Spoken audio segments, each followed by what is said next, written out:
नमस्कार दोस्तों, स्वागत है अपने YouTube channel top trending GK में। दोस्तों इस वीडियो में देखने वाले हैं एसएससी सीएचएसएल एग्जाम 5 अगस्त 2021 की सेकंड शिफ्ट में पूछे गए 25 में से 18 एग्जैक्ट रोबो जीके के सवाल। सेकंड शिफ्ट में आज काफ़ी कम कैंडिडेट ने सवाल भेजे हैं, इसलिए हमेशा की तरह आपको पता है 25 में से लगभग 23 और 24 सवाल मिल जाते हैं। तो जिन भी कैंडिडेट का एग्जाम होता है अपने शिफ्ट में पूछे गए सवाल एग्जाम के बाद टेलीग्राम पर जरूर सेंड कर सकते हो आप। डिस्क्रिप्शन बॉक्स में आपको टेलीग्राम चैनल की लिंक मिल जाएगी, जहाँ पर ऑल शिफ्ट की पीडीएफ फाइल भी अवेलेबल हो जाती है, तो टेलीग्राम से जुड़ जाइएगा।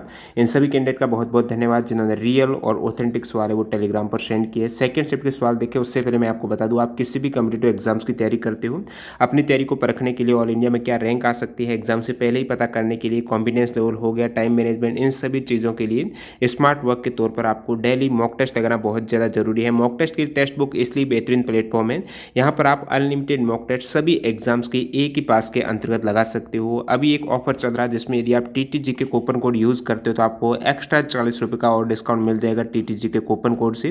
तो इस बेहतरीन अपॉर्चुनिटी का लाभ उठाने के लिए डिस्क्रिप्शन बॉक्स में लिंक है, वहाँ से आप टेस्ट सीरीज ज्वाइन कर सकते हो। टेक्स्ट बुक ऐप से भी आप कर सकते हो। एग्जाम में जो आपको पैटर्न और इंटरफेस देखने को मिलता है सेम डैशबोर्ड से यहाँ पर भी आप प्रैक्टिस कर सकते हो। तो चले यहाँ पर कंटिन्यू कर लेते हैं जो आज आपके सेकंड शिफ्ट में जीके के सवाल पूछे गए हैं। बाकी जिन भी कैंडिडेट को इसके अतिरिक्त जो बचे हुए सवाल याद हैं वो कमेंट करके ज़रूर बता देना, ताकि मैं पीडीएफ फाइल में इंक्लूड कर दूंगा जो आपको टेलीग्राम चैनल पर मिल जाएगी। देखिएगा पहला सवाल सेकंड शिफ्ट में पूछा गया, कौन सी फसल उत्तर भारत में खरीफ और दक्षिण भारत में रबी की फसल है। तो उत्तर भारत में तो वो खरीफ है, लेकिन दक्षिण भारत में वो रबी की फसल है, तो ये तिल की हो जाएगी। ठीक है, शेषम है नहीं, तिल की फसल है, वो आपके नॉर्थ इंडिया में खरीफ की फसल होगी और साउथ इंडिया में रबी की मौसम में ये फसल बोई जाती है। कौन सा सिंगल यूजर ऑपरेटिंग सिस्टम है। सिंगल यूजर ऑपरेटिंग सिस्टम है, इससे पहले भी मैं बता चुका हूँ, प्रथम पारी में आपके आया था जब एग्जाम स्टार्ट हुआ था 4 अगस्त को। तो MS-DOS है, ये सिंगल यूजर ऑपरेटिंग सिस्टम है, तो MS-DOS आपका करेक्ट आंसर हो जाएगा। बाकी विंडो वगैरह मल्टी यूजर है।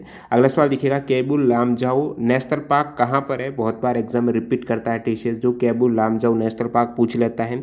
कभी इससे पहले ये आया है कि भारत का पहला स्वदेश निर्मित तैरता हुआ फ्लोटिंग विद्यालय कहाँ पर है, या फिर तैरता हुआ डाकघर कहाँ पर है, तो ये सभी आपको पता होना चाहिए। और बात करूँ केबुल लामजाओ की, तो ये मणिपुर में। ठीक है, दुनिया का एकमात्र ये फ्लोटिंग वन्य जीव अभ्यारण्य है। पूछ रहे कि दुनिया का एकमात्र तैरता हुआ वन्य जीव अभ्यारण्य, तो ये केबुल लामजाओ जो कि मणिपुर भारत में हो जाएगा। और एनटीपीसी एग्जाम एक सवाल आया था, भारत का पहला स्वदेश निर्मित तैरता हुआ विद्यालय कौन सा, तो ये लोकटक फ्लोटिंग एलिमेंट्री स्कूल जो कि मणिपुर में है, लोकटक झील में।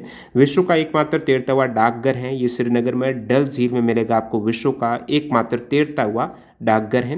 World only floating wild life sanctuary, ये आपके पूछा गया है जो मणिपुर में है। अगला सवाल देखिएगा, कृषि और पशुपालन का संगठन किस आर्टिकल में वर्णित है। कृषि और पशुपालन का आपको वर्णन उल्लेख है वो आर्टिकल 48 में मिलता है। आर्टिकल 48 अनुच्छेद 48 बताता है कि राज्य हैं वो कृषि और पशुपालन को आधुनिक और वैज्ञानिक प्रणालियों से संगठित करने का प्रयास करेगा।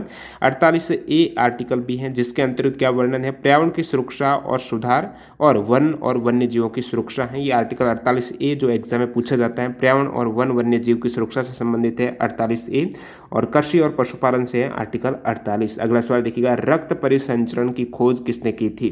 तो ब्लड सर्कुलेशन की जो डिस्कवरी की है वो विलियम हार्वे ने की है। एग्जाम में बहुत बार आ जाता है कि कब की गई है रक्त परिसंचरण तंत्र या फिर ब्लड सर्कुलेशन की खोज है, वो 1628 में की गई है। ब्लड ग्रुप की खोज की थी दोस्तों कार्ल लैंडस्टीनर ने। नेक्स्ट में देखिएगा, युद्ध में सबसे पहले हाथियों का इस्तेमाल किस साम्राज्य ने किया था। युद्ध में सबसे पहले जो हाथियों का इस्तेमाल है वो मगध साम्राज्य के द्वारा किया गया था। किस साम्राज्य ने, मगध साम्राज्य ने किया था।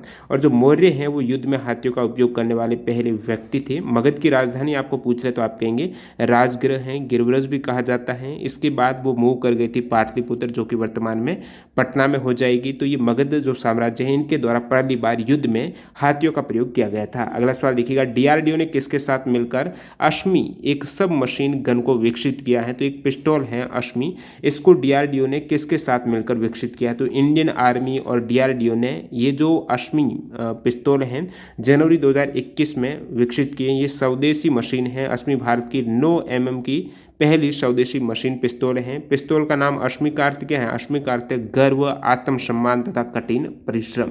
नेक्स्ट देखिएगा, जनवरी 2021 में गोवा में आयोजित भारत के 51वें अंतर्राष्ट्रीय फिल्म महोत्सव का फोकस देश कौन सा है।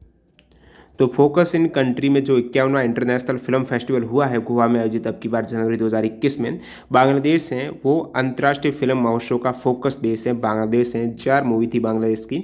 51वां इंटरनेशनल फिल्म फेस्टिवल ये 16 से 24 जनवरी 2021 को गोवा में हुआ है, जिसमें जो गोल्डन पिकॉक अवार्ड के तहत बेस्ट फिल्म का अवार्ड मिला है। इनटू द डार्कनेस मूवी को बेस्ट फिल्म का अवार्ड मिला है 51वें international film festival of India को, इंडिया के तहत।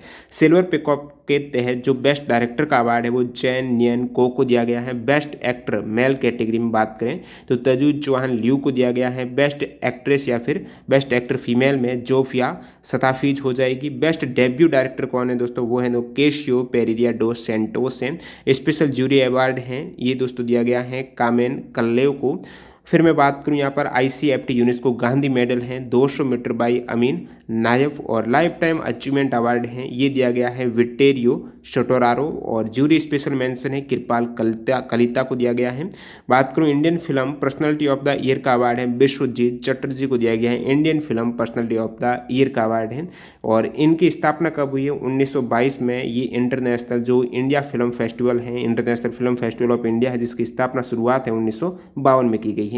अगला सवाल देखिएगा, पुरुष सूक्त किस वेद से लिया गया है। ठीक है, पुरुष सूक्त है ये ऋग्वेद से लिया गया है। किस वेद से? पुरुष सूक्त ऋग्वेद से। लिश्मेनिया प्रोटोजोआ से कौन सा रोग होता है? लिश्मानिया प्रोटोजोआ है, इससे ब्लैक फीवर हो जाता है, कालाजार रोग है। ये एक कोशी की परजीवी है जो लिश्मानिया, इसके कारण होने वाला है। भारत में कालाजार फैलाने वाली मक्खी है जो रोगवाक मक्खी है वो हो जाएगी बालू मक्खियां हैं कालाजार फैलाने वाली रोगवाक मक्खी। अगला सवाल देखिएगा, खेलो इंडिया आइस हॉकी 2021 टूर्नामेंट कहाँ पर आयोजित हुआ है? खेलो इंडिया आइस हॉकी 2021 टूर्नामेंट है ये दोस्तों चिकटेन कारगिल जो लद्दाख में है, जनवरी 2021 में आयोजित हुआ है। तो ये ऑप्शन आपको दे रखा था, चिकटन जो कारगिल में है वहाँ पर खेलो इंडिया आइस हॉकी 2021 का टूर्नामेंट हुआ है, जिसमें ललोक टीम है ये सेकंड खेलो इंडिया लद्दाख विंटर गेम्स में मेंस आई हॉकी की चैंपियन रही है। और आपको पूछ रहे जो 10वां नेशनल आइस हॉकी चैंपियनशिप है जो फाइनल गुलमार्ग में हुआ था, इसकी विजेता रही है ITBP 10वें संस्करण जो नेशनल आइस हॉकी चैंपियनशिप में। खेलो इंडिया विंटर गेम्स 2021 कहाँ पर हुए हैं? तो ये लेह एवं गुलमार्ग में आयोजित हुए हैं, जिसमें चैंपियन यानी फर्स्ट स्थान पर रहा है वो जम्मू कश्मीर है, सेकंड स्थान कर्नाटक, थर्ड है महाराष्ट्र का। अगला सवाल, 1986 से 1989 तक प्रधानमंत्री राजीव गांधी के समय गृह मंत्री कौन थे उस समय? तो बुट्टा सिंह थे। वैसे जो प्रधानमंत्री राजीव गांधी हैं वो छठे प्रधानमंत्री रहे हैं भारत के 1984 से लेकर 1989 तक। उनके दौरान जो प्रधानमंत्री रहे हैं उस समय उनके समय टोटल जो गृह मंत्री रहे हैं वो 4 व्यक्ति थे। ठीक है, आपको पूछा 1986 से 89 के वक्त हैं तो उस समय तो बुट्टा सिंह थे।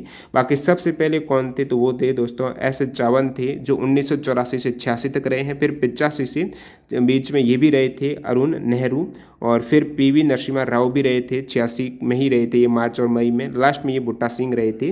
तो छठे प्रधानमंत्री थे राजीव गांधी। उस समय विदेश मंत्री कौन रहे? तो PV नरसिम्हा राव रहे थे, राजीव गांधी भी थे, VP सिंह और KC पंत थे, ये 4 व्यक्ति विदेश मंत्री भी रहे थे। शहरी मामलों के मंत्रालय के द्वारा 25 दिसंबर 2020 को कौन सा ऐप लॉन्च किया गया है? ई संपदा ऐप है ये 25 दिसंबर 2020 को लॉन्च किया गया है शहरी मामलों के मंत्रालय के द्वारा। आपको पता होना चाहिए 25 दिसंबर को किस दिवस के रूप में मनाया जाता है? सुशासन दिवस है, जो कि स्वर्गीय पूर्व प्रधानमंत्री अटल बिहारी वाजपेयी की पुण्यतिथि के रूप में 25 दिसंबर को सुशासन दिवस के रूप में मनाया जाता है। और इसी दिवस के अवसर पर ई संपदा एक प्लेटफॉर्म है जो ऐप और यहाँ पर जिसमें 4 वेबसाइट को एकीकृत विलय किया गया है। ये 4 वेबसाइट आप देख सकते हो, एग्जाम आ जाए कौन सी नहीं है, जिससे ई संपदा जो पोर्टल बनाया गया है इनको विलय करके मर्ज करके, तो ये 4 वेबसाइट हो जाएगी। अगला सवाल देखिए यहाँ पर, सवाल है केंद्र सरकार ने ग्रामीण क्षेत्रों में जल संरक्षण के लिए किस योजना का शुभारंभ किया है? तो जल संरक्षण के लिए जल शक्ति अभियान था जो 1 जुलाई 2019 को लॉन्च हुआ था। एथलेटिक्स फेडरेशन ऑफ इंडिया के अध्यक्ष कौन है? तो एथलेटिक्स फेडरेशन ऑफ इंडिया के अध्यक्ष हैं मिस्टर एडिलेन जे सुमरीवाला हैं, ये अध्यक्ष रहेंगे 2020 से 24 के मध्य इनका टेन्योर है। और सेक्रेटरी जनरल हैं एथलेटिक्स फेडरेशन ऑफ इंडिया के मिस्टर रविंदर चौधरी हैं, और एथलेटिक्स फेडरेशन ऑफ इंडिया की स्थापना हुई थी 1943 में। अगला सवाल, कौन सा पर्णपाती वन के वृक्ष है? पर्णपाती वन के वृक्ष में एक तो होता है आर्द्र पर्णपाती, दूसरा है शुष्क पर्णपाती। आर्द्र पर्णपाती में साल, सागौन, शीशम, हर्रा, बहेड़ा, आंवला, सेमल, कुसुम और चंदन आते। बाकी बात करूँ शुष्क पर्णपाती वन की तो तेंदु, पलाश, अमलतास, बैर, खैर, धावड़ा है।